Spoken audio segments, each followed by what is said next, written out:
యేసే పరిష్కారము అనుదిన Bible study కార్యక్రమం ప్రేక్షకులందరికీ యేసుక్రీస్తు వారి సర్వశ్రేష్ఠ నామమున వందనాలు. ప్రభువునందు ప్రియా దేవుని బిడ్డలారా, నేటి దినము రైట్ రెవరెండ్ డాక్టర్ కారుపాటి శ్యాన్సాగర్ గారి ద్వారా బైబిల్ స్టడీలోని వాక్య ధ్యానమును యెషయా గ్రంథము నుండి ధ్యానం చేసుకుందాం. మీరందరూ బైబిల్తోనూ నోట్బుక్తోనూ సిద్ధపడి ఉంటే రైట్ రెవరెండ్ డాక్టర్ కారుపాటి శ్యాన్సాగర్ గారు ప్రార్థన చేసి ఈ దినపు వాక్య పరిచర్య చేస్తారు.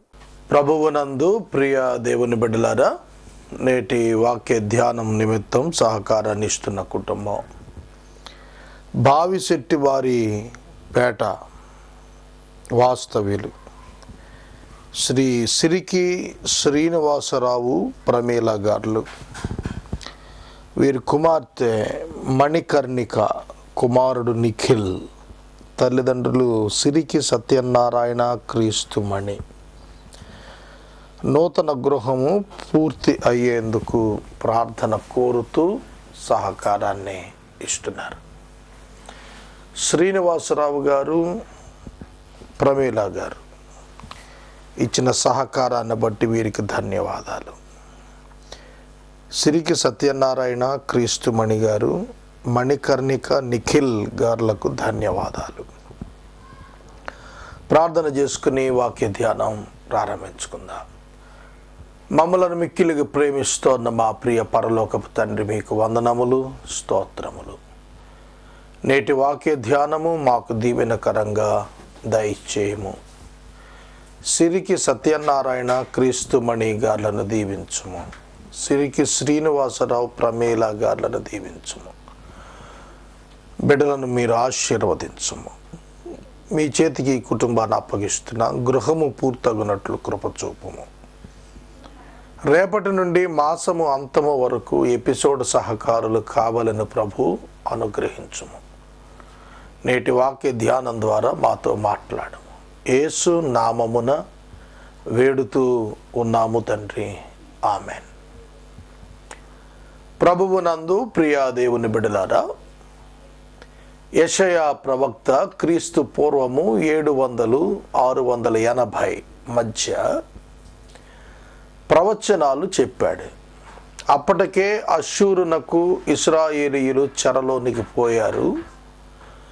యూదులు బబులోనుకు చెరకు వెళ్ళే కాలము సమీపిస్తోంది. యూదా వారికి సంభవించబోతున్నటువంటి పరిస్థితులను వివరిస్తూ ప్రవచనాలుగా వారి భవిష్యత్తును గూర్చినటువంటి అనేకమైనటువంటి విషయాలు యెషయా భక్తుడు తెలియచేశాడు. వాటిలో 27వ అధ్యాయము మనం నేటి వాక్య ధ్యానంలో ధ్యానించుదాం.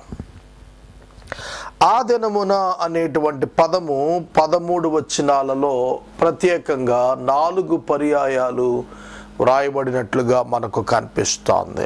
ఆ దినమున యెహోవా గట్టిదై గొప్పదై బలమైన తన ఖడ్గము పట్టుకొనును. ఆ దినమున 2వ వచనంలో ఆ దినమున,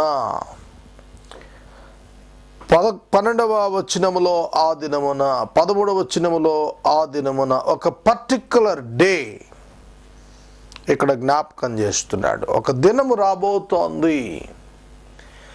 మలాకి చివరి అధ్యాయం 4వ అధ్యాయం పాత నిబంధన గ్రంథంలోకెల్లా చివరి అధ్యాయంగా వ్రాయబడింది. అక్కడ కూడా యెహోవా దినము వస్తోంది అని రాశాడు. యెహోవా దినము, ప్రచండ తీర్పు దినము రాబోతోంది. ఆ దినమున అనేటువంటి పదము ప్రభువు వారి యొక్క day of judgement and day of his second కమింగ్లను జ్ఞాపకం చేస్తాం. ఆ దినం ఏం జరుగుతుందట? దేవుడు గట్టిదై గొప్పదై బలమై ఉన్న తన ఖడ్గం పట్టుకొనును. God is going to judge the people by his word. Sword. వాక్యము ఖడ్గము. హెబ్రీ పత్రిక 4వ అధ్యాయం 12వ వచనంలో వాక్యము బలమైనటువంటిదిగా, పదునైనటువంటి ఖడ్గంగా మచేరియా అనే పదం చేత వర్ణించబడింది. ఆయన పట్టుకునేటువంటి ఖడ్గము వాక్యమే. ఆయన బలమైన, గట్టిదైన, గొప్పదైన వాక్యము పట్టుకొని తీర్పు తీరుస్తాడు. లోకానికి ప్రభువు తీర్పు తీర్చేది ప్రమాణము వాక్యమే. God judge the world through the word of God. దేవుని వాక్యము చేతే వాక్యానికి, లోకానికి తీర్పు జరగబోతోంది. కనుక దేవుడు ఆ దినమున తీర్పు తీర్చును. ఆ దినమున తీవ్రమైన మకర సర్పము, వంకర సర్పమైన మకరమును ఆయన దండించును. ఈ పదం అపవాదిని సూచిస్తోంది. మకర సర్పము, తీవ్రమైన సర్పము, వంకర సర్పము, మకరము, సర్పము. మకరాన్ని గూర్చి యోబు గ్రంథంలో ఒక అధ్యాయం అంతా వ్రాశాడు. మొసలి, మకరం అంటే మొసలి. నీటిలో దాని శక్తి చాలా బలమైనటువంటిది, తీవ్రమైనది, భయంకరమైనటువంటిది, వంకరతో కూడినటువంటిది అన్నప్పుడు ఆ సర్పం, ఆ మకరం అపవాదే. ఆయన దాన్ని దండిస్తాడు. ఆయన జడ్జిమెంట్ దినమున అపవాదికి తీర్పు తీర్చి అగ్నిగుండములో పారవేస్తాడు. మరణమును అగ్నిగుండములో పారవేస్తాడు. అబద్ధ ప్రవక్తను అగ్నిగుండంలో పారవేస్తాడు. సాతాను అతని యొక్క దూత గణములన్నీ అగ్నిగుండంలోనికి పడవేయబడతాయి. ఆయన దండిస్తున్నాడు ఆ జడ్జిమెంట్ దినాన. సముద్రము మీద ఉన్న మకరమును సంహరిస్తాడు అంటున్నాడు. ఇక్కడ 3 రకాల మకరాలు: తీవ్ర సర్పమైన మకరము, వంకర సర్పమైన మకరము, సముద్రము మీదనున్న మకరము. ఈ 3 కూడాను అబద్ధ ప్రవక్త, అబద్ధ క్రీస్తు మరియు సాతానుడు. వీటిని సూచిస్తాం. ఇవి అగ్నిగుండంలో పడవేయబడతాయి అనేది చెప్పబడింది. 2 వచనం: ఆ దినమున మనోహరమగు ఒక ద్రాక్షవనముండును, దానిని గూర్చి పాడండి.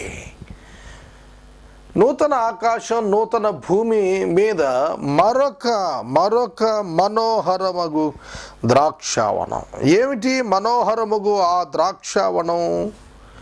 దాని గురించి పాడమంటున్నాడు. నూతనమైనటువంటి భూమి మీద ప్రభువు యొక్క బిడ్డలు చేర్చబడతారు. తీర్పు దినము అపవాది, అతని దూతలు మరియు ప్రభువును ఎరుగని వారు దానికి పంపించబడతారు.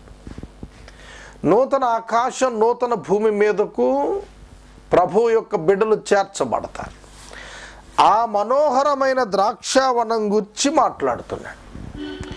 యెహోవా అను నేను దాన్ని కాపు చేస్తున్నాను, ప్రతి నిమిషమున నేను దానికి నీరు కడుతున్నాను, ఎవడు దాని మీదకు రాకుండా దివారాత్రము దాన్ని కాపాడుచున్నాను.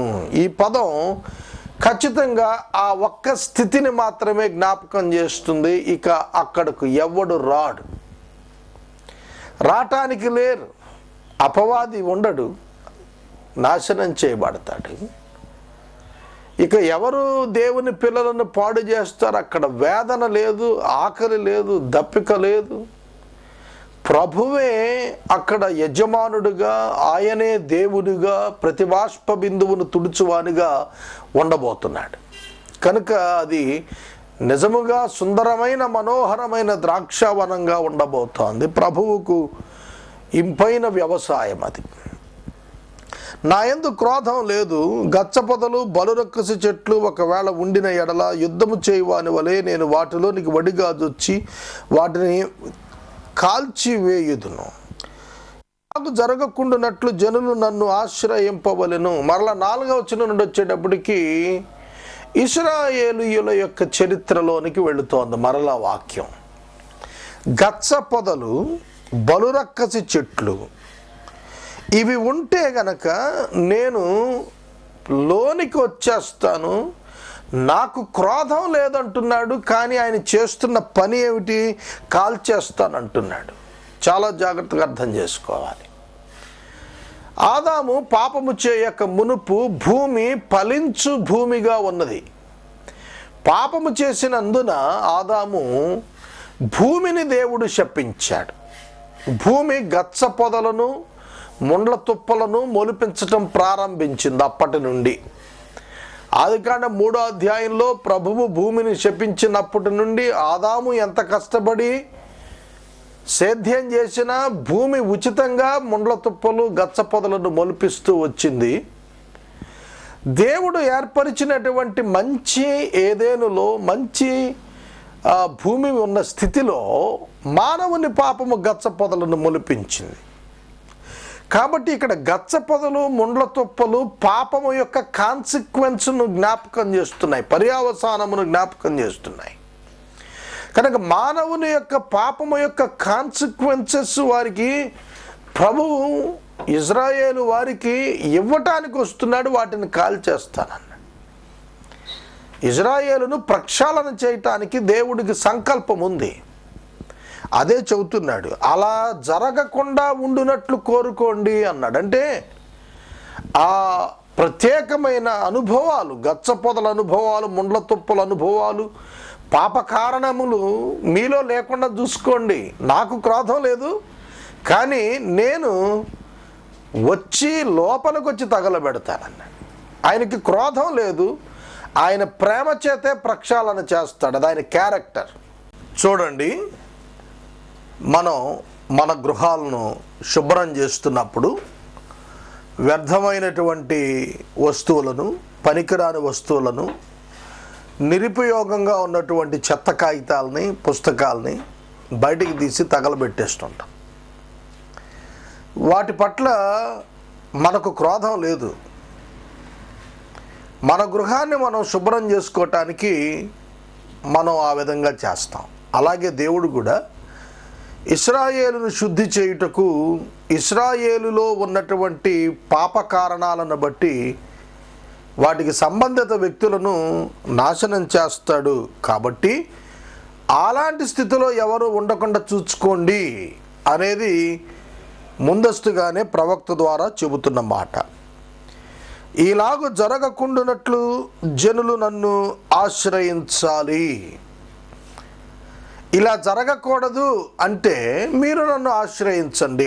ఆప్షన్ ఈజ్ దైర్స్, వారిదే, నిర్ణయం వారిదే. దేవుడు వచ్చి తగలబెట్టవలెనా, లేక దేవుడు రాకుండానట్లుగా వారు చూచుకొనవలెనా శుద్ధి నిమిత్తం అనేది వారే చూసుకోవాలి. అదే జరిగింది. యోధా చరిత్రలో చివరి 5 రాజులు సిద్కియా పరిపాలనలో మనం చూస్తున్నప్పుడు అన్య దేవతలను, విగ్రహాలను వారు యూదులైనప్పటికీ కూడా ఆశ్రయించారు. ప్రవక్త చెప్పిన కొలది వారు వినలేదు. ఇర్మియా చెప్పాడు, 50 సంవత్సరాలు చెప్పాడు, వినలేదు.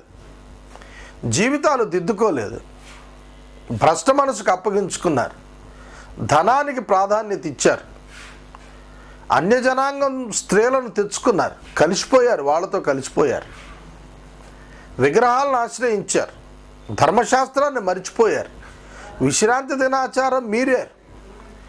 ఇలా వారిలో అనేక గచ్చ పొదలు, అనేకమైన ముండ్ల తుప్పలు లేచాయి. వాటిని దహించడానికే అగ్ని దండ వేసినట్లుగా బబులోను చక్రవర్తి అయిన నెబుకద్నెజరును దేవుడే స్వయంగా పంపించాడు. క్రీస్తు పూర్వం 586లో వారు చెరకు తీసుకొని పోబడ్డారు.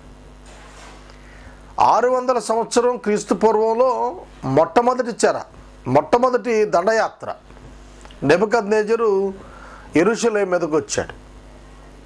అప్పుడు కొద్దిమందిని తీసుకుని వెళ్ళాడు. అందులో దానియేలు ఉన్నాడు. ఆ తదుపరి మరలా రెండవసారి దండెత్తి 13 ఏళ్లకు వచ్చాడు. మళ్ళా కొందరిని తీసుకుని వెళ్ళాడు. ఆ విధంగా ఇశ్రాయేలును ముట్టడి వేశాడు, కాల్చేశాడు. అన్యులు వచ్చి తగలబెట్టారు. అదే దేవుడు చేసిన తీర్పు. దేవుడు వచ్చి చేసినదిగా మనం గుర్తెరగాలి. రాబోవు దినములలో యాకోబు వేరుపారును, ఇశ్రాయేలు చిగుర్చి పూయును. ఈ పదాలు యెషయా చెబుతున్నప్పుడు ఏ విధమైనటువంటి సమస్య కూడాను యూదులకు లేదు. యూదా జనాంగం అని పిలువబడిన దక్షిణ రాజ్యానికి లేదు. రెహబాము క్రింద పరిపాలన జరిగినటువంటి గోత్రాల్లో ఎక్కడా కూడా ఏ సమస్య లేదు. కానీ ఆ దినములలో, రాబోవు దినాలలో యాకోబు వేరుపారుతాడు, ఇశ్రాయేలు చిగుర్చి పూయును, వారు భూలోకమును ఫలభరితంగా చేస్తారు అన్నాడు.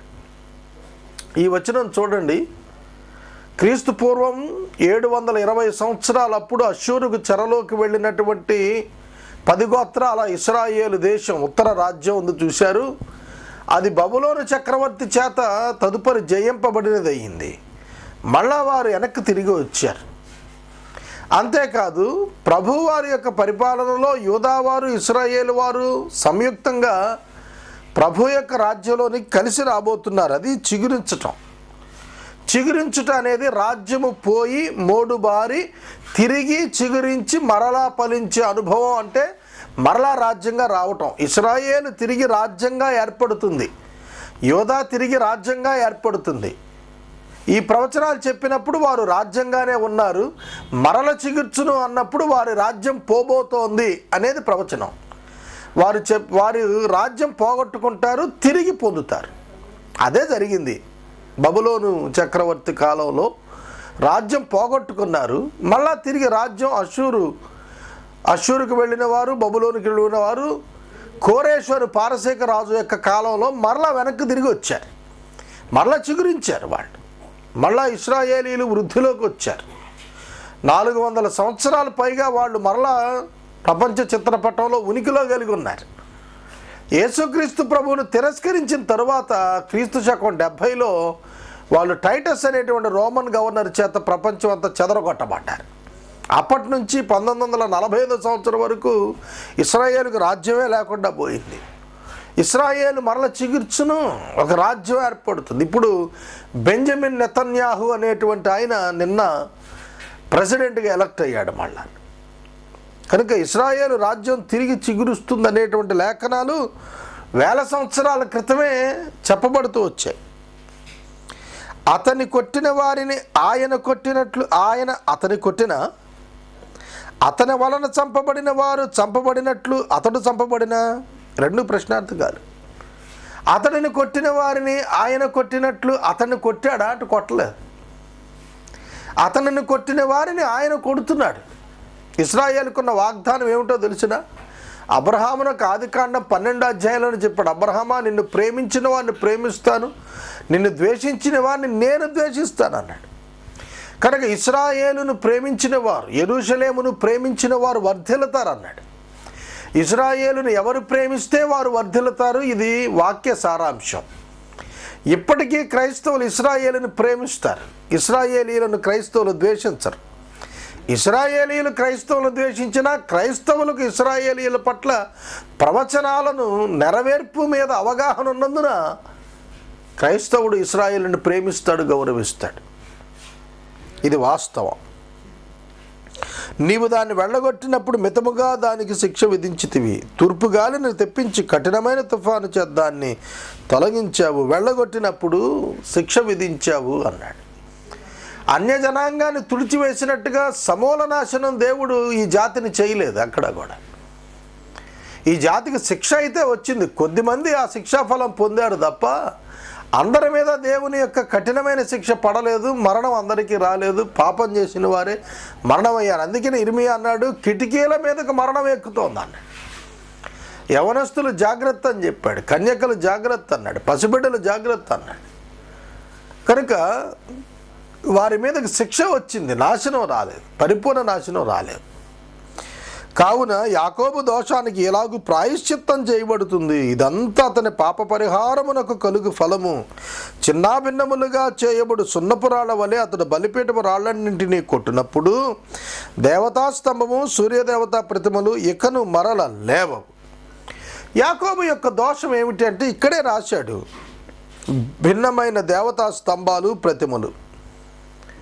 బైబిల్ గ్రంథంలో మనం చూస్తున్నప్పుడు యాకోబు ఆదికాండం గ్రంథంలో ఇస్సాకు యొక్క కుమారుడైనటువంటి యాకోబును గూర్చినటువంటి వ్యాఖ్యానం మనం చదువుతున్నప్పుడు మామగారైనటువంటి లాబాను ఇంటికి వెళ్ళాడు. అక్కడ వారు విగ్రహారాధికులు. అతను ప్రేమించి వివాహం చేసి తీసుకొచ్చుకున్నటువంటి రాహేలు తండ్రి అయినటువంటి లాబాను యొక్క విగ్రహాలను దొంగిలించి వెనక్కి తీసుకొచ్చింది. ఆ విధమైనటువంటి విగ్రహాలతో కూడిన అనుభవాన్ని అక్కడ ఆ కుటుంబంలో నష్టముగా చవిచూడాల్సి వచ్చింది యాకోబు.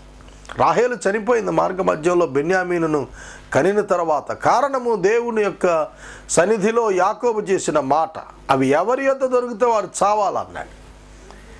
ఆ పూట దొరకకపోయినప్పటికీ అవి ఆవిడ దగ్గర ఉన్నాయి. ఆవిడ చనిపోయింది తర్వాత కాలంలో. బెన్యామీనును కని బెన్నోని అని పేరు పెట్టింది, వేదన పుత్రుడు అని పేరు పెట్టి చచ్చిపోయింది ఆవిడ. విగ్రహారాధన వైపు ఇశ్రాయేలీయులు ఆకర్షించబడ్డారు కాబట్టి అది దోషంగా పరిగణించబడింది. దేవుడు వారికి ధర్మశాస్త్రం ఇచ్చాడు, ప్రవక్తలను ఇచ్చాడు, రాజులను ఇచ్చాడు, యాజకులను ఇచ్చాడు, బోధకులను ఇచ్చాడు, వారితో మందిరాన్ని ఇచ్చాడు, మందసాన్ని ఇచ్చాడు. అన్నిచ్చినప్పటికీ వారు దేవుని విడిచిపెట్టి అన్య విగ్రహాల వైపు వెళ్ళారు. అది దోషంగా పరిగణించబడి దానికి శిక్ష వచ్చింది. ప్రాకారము గల పట్టణము నిర్జలమై అడవి వలె విడవబడును. భవిష్యత్తు 700 సంవత్సరాల క్రితం 586లో జరిగేటువంటి భవిష్యత్తు చెబుతున్నాడు. విసర్జించబడిన నివాస స్థలం ఉంటుంది. అక్కడ దూడలు మేసి పండుకొని దాని చెట్ల కొమ్మలను తింటాయి. దాని కొమ్మలు ఎండినవై విరిచివేయబడతాయి. స్త్రీలు వచ్చి తగలబెడతారు. బుద్ధిగల జనులు కాదు. సృష్టించిన వాడు వారి యందు జాలిపడడు. వారిని పుట్టించిన వాడు వారికి దయ చూపించడు. ఇశ్రాయేలీయులు అష్షూరుకి వెళ్ళినా, యోధావారు బబులోనికి వెళ్ళినా ఆనాటి పరిస్థితులలో అనేక మంది చనిపోతున్న దుస్థితిలో ఉన్నా దేవుడు కనికరించలేదు, జాలి చూపలేదు. ప్రక్షాళనకే ప్రాధాన్యతను ఇచ్చాడు. 12వ వచనం, ఆ దినమున యూఫ్రటీసు నదీ ప్రవాహము మొదలుకొని ఐగుప్తు నది వరకు యెహోవా తన ధాన్యమును తొక్కును. ధాన్యమును త్రొక్కును. ధాన్యము అనేటువంటి పదం కొట్లలో కూర్చబోయేటువంటి ఇశ్రాయేలును సూచించింది. ఉపమానం చెప్పాడు యేసుక్రీస్తు ప్రభువు కూడాను. ధాన్యాన్ని కొట్లల్లో కూరుస్తారు, పొట్టును తగలబెట్టేస్తారన్నాడు. కనుక ధాన్యాన్ని కొట్లల్లో కూర్చటం అనేది ఇశ్రాయేలులో రక్షించబడు సంఖ్యను సూచిస్తోంది. ఆయన తానే స్వయంగా ధాన్యాన్ని త్రొక్కుతున్నాడు. అప్పుడు ధాన్యాన్ని వేరు చేస్తాడు, తప్పలను వేరు చేస్తాడు, విశ్వాసులను వేరు చేస్తాడు, అవిశ్వాసులను వేరు చేస్తాడు. అది తీర్పును కూడా సూచిస్తున్నటువంటి మాట ఇది. ఆ దినమున యూఫ్రటీసు నదీ ప్రవాహం మొదలుకొని ఐగుప్తు వరకు, యూఫ్రటీసు మొదలుకొని ఐగుప్తు నది వరకు తన ధాన్యం అంటే తన ప్రజలు, ఇశ్రాయేలు ప్రజలే ఆయన ధాన్యం. దానిని త్రొక్కగా పొట్టు తొలగించబడుతుంది, ధాన్యం చేర్చబడుతుంది, కూర్చబడుతుంది, సద్వినియోగం చేయబడుతుంది. ఆయన కొట్లలో దాస్తాడు దాన్ని. కనుక ఆయన రక్షణను సూచిస్తోంది ఇది. ఆయనను విసర్జించిన వారు అగ్నిగుండానికి, ఆయన స్వీకరించిన వారు ప్రభువు సన్నిధికి వెళ్ళే భాగ్యం అది. ఆ దినమున ఇశ్రాయేలీయులారా, మీరు ఒకరినొకరు కలుసుకొని కూర్చబడుదురు. ఒకరిని ఒకరు కలుసుకొని మీరు కూర్చబడతారు. ఆ దినమున పెద్ద బోర ఓదబడును. అష్షూరు దేశములో నశింప సిద్ధమైన వారు, ఐగుప్తులో వెలివేయబడిన వారు వస్తారు. యెరూషలేములో ఉన్న పరిశుద్ధ పర్వతమున యెహోవాకు నమస్కారం చేస్తారు. పెద్ద బోర ఓదబడుతుంది అన్నాడు. తెస్సలోనిక పత్రికలో కూడాను ఆర్భాటముతో, ప్రధాన దూత శబ్దముతో ప్రభువు ఆయన దిగి వస్తున్నాడు అన్నాడు. అది కూడా ఒక సంకేతంగా కనిపిస్తుంది. ఒక బోర, ఆర్భాటముతో ఊదబడిన ప్రధాన దూత యొక్క శబ్దం అది పెద్ద బోరగా వర్ణిస్తున్నాడు. ప్రభువు తిరిగి వచ్చినప్పుడు ఆయన భూమి మీద ఆయన పరిపాలన చేయటానికి వస్తున్నప్పుడు ఒక పెద్ద బోర ఊదబడుతుంది అన్నప్పుడు 7 సంవత్సరాలు వారు శ్రమకాలానికి ముందున ఈ బోర ఊదబడుతోంది. 7 ఏళ్ల శ్రమ అయినాక ప్రభు స్వయంగా భౌతికంగా యెరూషలేముకి దిగి వస్తారు. అక్కడ వారందరూ యేసయ్యను కలుసుకోబోతున్నారు.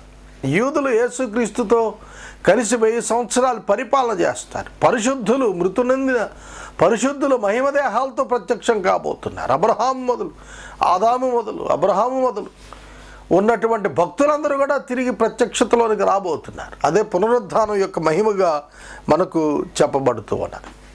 ఈ యొక్క అధ్యాయం 27వ అధ్యాయం అంతా కూడా 13 వచనాల్లోనూ కూడా ఇశ్రాయేలు యొక్క భవిష్యత్తు చాలా తేటగా ప్రవచనాత్మకంగా వర్ణిస్తూ వివిధ కాలాలు వర్ణించబడుతూ వచ్చాయి. వివిధ కాలాలు ఈ మధ్యన సంఘము యొక్క కాలము ఉంచబడినట్లుగా మనం గుర్తెరగాలి. ఇశ్రాయేలు రాజ్యం పోగొట్టుకొని మరలా రాజ్యంగా ఏర్పడే మధ్య ఉంచబడినటువంటి కృపాకాలం. ఇశ్రాయేలు యేసుక్రీస్తు ప్రభు మరణానంతరం చెదరగొట్టబడింది, చూశారు, రాజ్యం లేకుండా పోయింది. అప్పటి నుండి ప్రభువారు తిరిగి యెరూషలేములో కాలు పెట్టే అంతటి వరకు ఇది ఈ కృపాకాలంలో అన్యజనాంగము యొక్క రక్షణార్థమైనటువంటి పీరియడ్, ప్రత్యేక కాలం అనుగ్రహించబడింది. దాన్నే కృపాకాలం అన్నాం. ఆ కాలమున సువార్త ద్వారా ఎవరైతే ఆయన యందు విశ్వాసం ఉంచారో వారందరూ రక్షించబడటానికి దేవుని దయాపూర్వక సంకల్పం అయింది. దాని కొరకే ఇశ్రాయేలు అను సహజ ఒలీవ కొమ్మను విరిచి మనలను అంటుకట్టాడు. వారు విడవబడుట మనకు ఆశీర్వాదం అయితే వారు అంటుకట్టబడుట మరింత ఆశీర్వాదం అన్నాడు పౌలు గారు రోమా సంఘానికి రాస్తూ. సహోదరుడా, సహోదరి, ఇజ్రాయేలు ప్రజలు దేవుని యొక్క నిబంధనా జనులు. వారికి వాగ్దానాలు ఉన్నాయి, ప్రవచనాలు ఉన్నాయి, అవి వారి పక్షంగా నెరవేరుతాయి. వారు తిరస్కరించినందున అన్యజనులమైన మనకు రక్షణ దొరికినది. ఇందుని బట్టి ప్రభువును స్తుతిద్దాం. నేటి వాక్య ధ్యానానికి సహకారం ఇచ్చిన కుటుంబం ఏలూరు బావిశెట్టి వారిపేట సహోదరులు, సహోదరి శ్రీ సిరికి శ్రీనివాసరావు గారు, శ్రీమతి ప్రామీలా గారు, తల్లిదండ్రులు క్రీస్తుమణి సత్యనారాయణ గారు, కుమార్తె కుమారుడు మణికర్ణిక నిఖిల్ గారు సహకరిస్తున్నారు. వీరి గృహము పూర్తగునట్లు ప్రార్థన కోరుతున్నారు. ఈ మాసం అంతం వరకు అనుదినము సహకారులు కావాలి. అనారోగ్యంతో ఉన్న బిడ్డల కొరకు ప్రార్థిద్దాం. మనము ఇంతవరకు రైట్ రెవరెండ్ డాక్టర్ కారుపాటి శ్యాన్సాగర్ గారి ద్వారా బైబిల్ స్టడీలోని వాక్య ధ్యానమును యెషయా గ్రంథము నుండి ధ్యానం చేసుకున్నాం. ఈ కార్యక్రమం ద్వారా మీరు పొందుకొనుచున్న ఆత్మీయ మేలులు ఒక ఉత్తరం ద్వారా మాకు తెలియచేయండి. మీ ప్రార్థనా మనవులు మాకు తెలియచేస్తే ఏసే పరిష్కారం కార్యాలయంలో ఏర్పాటు చేసిన ప్రత్యేక ప్రార్థనా శిబిరంలో మీ కొరకు ప్రార్థిస్తాం. మీ కుటుంబ పక్షముగా ఒక ఎపిసోడ్ ప్రసారం చేయాలనుకునేవారు మాకు తెలియచేస్తే మా సిబ్బంది మీ గృహాలను దర్శిస్తారు. ముగింపు ప్రార్థన ఆశీర్వాదాలతో ఈ కార్యక్రమాన్ని ముగించుకుందాం.